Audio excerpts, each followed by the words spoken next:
Sau gần nửa năm, cuối cùng thì cuộc hành trình của giáo sư và đồng bọn tại xưởng đúc tiền ở khu vực kinh tế chung đã trở lại. Dù nhận về nhiều ý kiến trái chiều, không thể phủ nhận một điều rằng Money Heist phiên bản Hàn Quốc vẫn có cho mình sự sáng tạo và khác tương đối nhiều nếu so với bản gốc. Vậy nên ngày hôm nay, chào mừng các bạn đã quay trở lại với Way to Great Movie. Ngay bây giờ sẽ là video về toàn bộ các diễn biến trong 6 tập mới nhất của Money Heist Korea, George Economic Area. Trước khi bắt đầu, các bạn khán giả yêu thích Way to Great Movie chúng mình đừng quên để lại một nút subscribe cùng nút chuông thông báo bên cạnh để không bỏ lỡ bất kỳ video nào về phim ảnh mà chúng mình sẽ ra mắt trong tương lai nhé. Còn bây giờ thì bắt đầu thôi, let's go!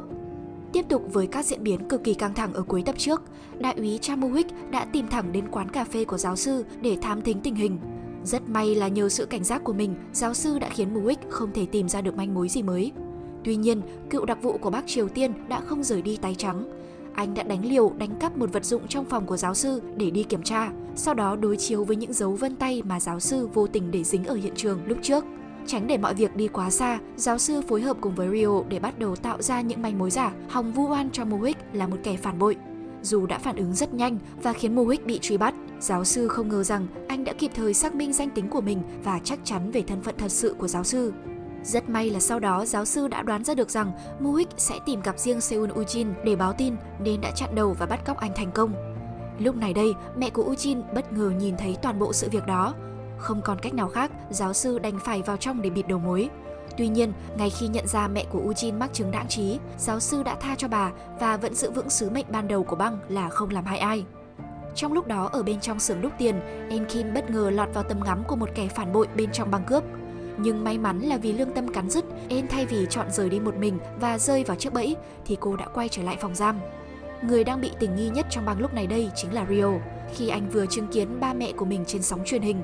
Đồng thời, kẻ đứng sau rắc rối vừa qua chính là Kim Sang-man, người đang nỗ lực kết thúc việc đàm phán để nhanh chóng ký kết hợp đồng hợp tác giữa Bắc và Nam để thông qua kế hoạch in 4.000 tỷ won. Lý do muốn giết En là vì Sang-man đang bị phụ huynh của cô bé gây áp lực. Tuy nhiên, đó không phải là điều mà hắn đang quan tâm.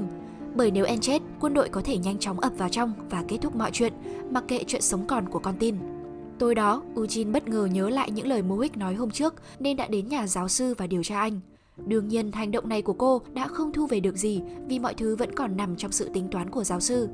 Anh cũng thông qua vụ việc này mà nói lời chia tay với cô, hòng phục vụ cho các bước tiếp theo trong kế hoạch. Tưởng chừng như mọi chuyện đã đi đúng hướng trở lại, nhưng không.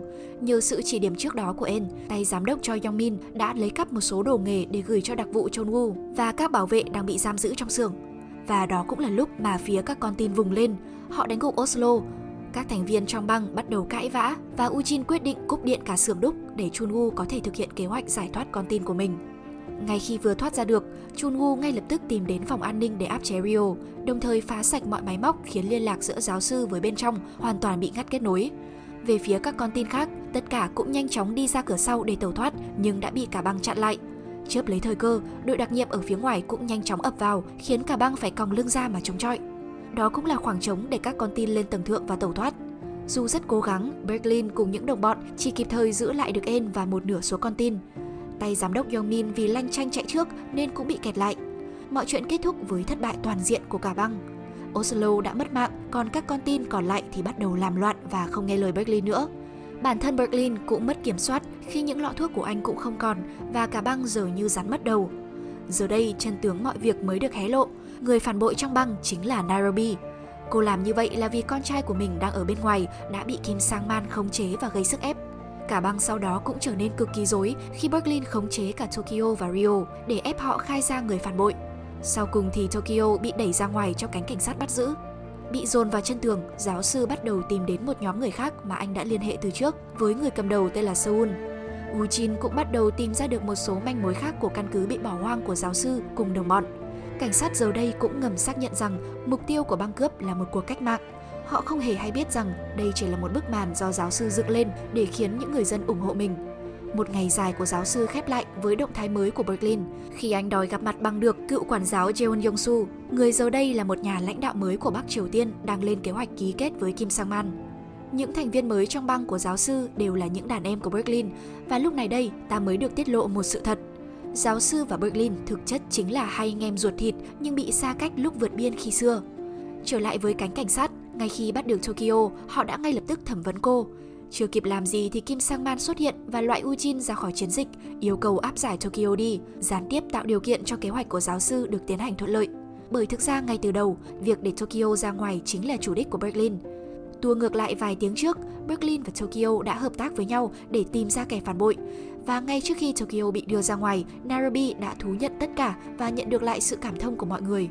Tuy nhiên, Tokyo vẫn phải ra ngoài để liên lạc lại với giáo sư, cũng như là lên kế hoạch để giải cứu con trai của Nairobi.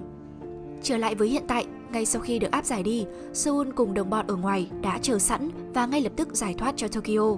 Cả hai sau đó cũng nhanh chóng tìm đến nơi mà Kim Sang-man giấu con trai của Nairobi và giải thoát cho cậu bé.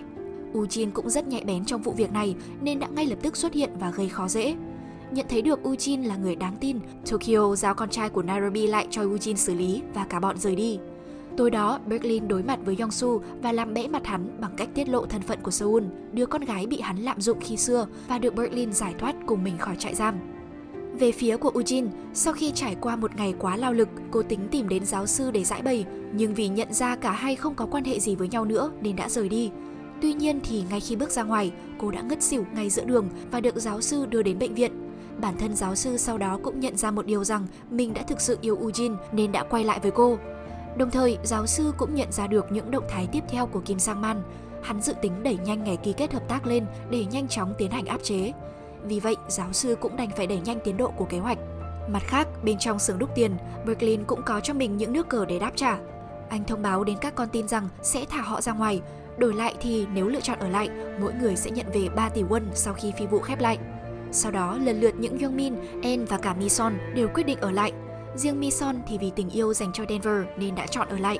Tuy nhiên, Moscow sau đó đã khuyên con trai mình rằng không nên làm vậy vì nó sẽ hủy hoại tương lai của cả hai.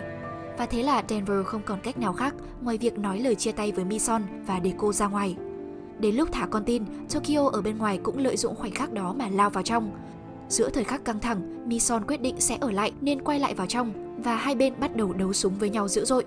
Cuối cùng, Tokyo vào trong được an toàn, nhưng Moscow thì bị thương nặng. Không chỉ có mỗi tính mạng của Moscow bị đe dọa, kế hoạch của giáo sư cũng đang lung lay một cách nghiêm trọng. Trước đó không lâu, trong lúc trò chuyện với Ujin, giáo sư đã vô tình tiết lộ chuyện bản thân biết mẹ cô bị bệnh đãng trí, trong khi trước đó cô không hề nói ra. Đây chính là mấu chốt khiến Ujin nghi ngờ thân phận của anh, và cuối cùng cô cũng phát hiện ra chuyện cái tên Park Sun-ho thực chất đã chết từ lâu. Cũng trong lúc đó, đại úy Cha Moo-hik cũng đã thoát được ra ngoài. Khi bị cả băng của giáo sư truy bắt, Moo-hik đã quyết định để bản thân bị xe tông để vào bệnh viện và không cho băng của giáo sư tiếp cận. Quay trở lại bên trong xưởng đúc tiền, sau khi nghe Tokyo phổ biến xong kế hoạch mới, cả bọn phát hiện ra Moscow bị thương nặng nên đã tức tốc ra ngoài cầu cứu y tế nhưng không được chấp thuận. Bản thân Moscow cũng nhất quyết không chịu ra ngoài, thà chết chứ không chấp nhận ngồi tù. Nên sau cùng ông đã ra đi trong vòng tay của tất cả mọi người. Ở bên ngoài, Ujin giờ đây đã quyết định sẽ giăng bẫy tóm cả bọn của giáo sư, bất chấp việc cô đã bị đình chỉ công tác. Lợi dụng lúc giáo sư cùng mình vào trong viện thăm Moo-hik, Ujin đã cài chip định vị vào cổ áo của anh và bắt đầu theo vết. May mắn là nhờ Seoul thông báo kịp thời, giáo sư đã thành công đánh lừa tất cả và Ujin lại một lần nữa bị của trách. Không còn cách nào khác, Ujin đành phải tự thân vận động và lần này cô đã tìm thẳng đến cơ sở bí mật của giáo sư. Nhưng nhờ những luận điểm sắc bén của mình, giáo sư đã khiến Ujin phân tâm và khống chế được cô. Đến bước cuối cùng trong kế hoạch, đường hầm giờ đây đã được đào xong, giáo sư đã có thể tiến vào trong xưởng đúc tiền và 4.000 tỷ won đã bắt đầu được vận chuyển ra ngoài thông qua đường cống ngầm. Tuy nhiên, yên ắng chưa được bao lâu thì buổi ký kết chết tiệt kia đã khép lại. Quân đội bắt đầu ập vào trong để trấn áp băng cướp. Tokyo bị tay đặc vụ Chun-woo bắn trúng nhưng không bị thương quá nghiêm trọng. Tên đặc vụ này sau đó cũng bị Denver đánh gục với sự hỗ trợ của Mi-son. Rắc rối chưa dừng lại ở đó khi ở bên ngoài, Moo-hik đã tỉnh dậy. Anh cùng với cả Ujin sau khi tẩu thoát khỏi nơi giam giữ cũng đã chỉ điểm nơi trú ẩn của giáo sư cho phía cảnh sát. Toàn bộ khu vực này đã nhanh chóng bị bao vây. Trong cái rủi còn có cái xui.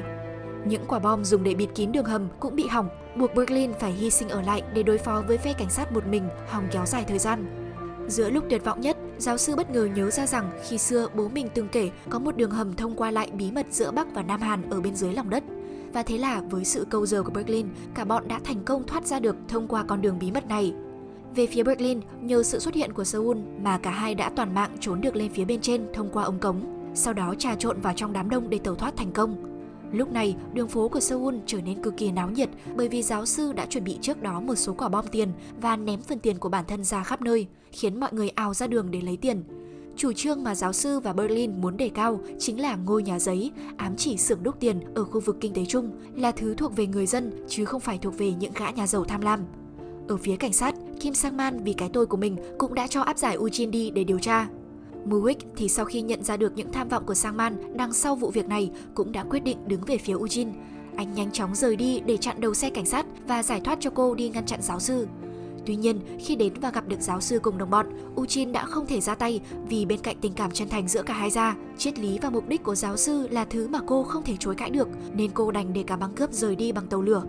Một năm sau, Eugene sau khi trải qua hàng loạt vụ điều tra rắc rối, đã bất ngờ nhớ lại một lời hẹn ngày nào với giáo sư về Kherson, một thành phố cảng xinh đẹp ở phía nam Ukraine, nên cô đã ngay lập tức đánh cược để đi đến đó.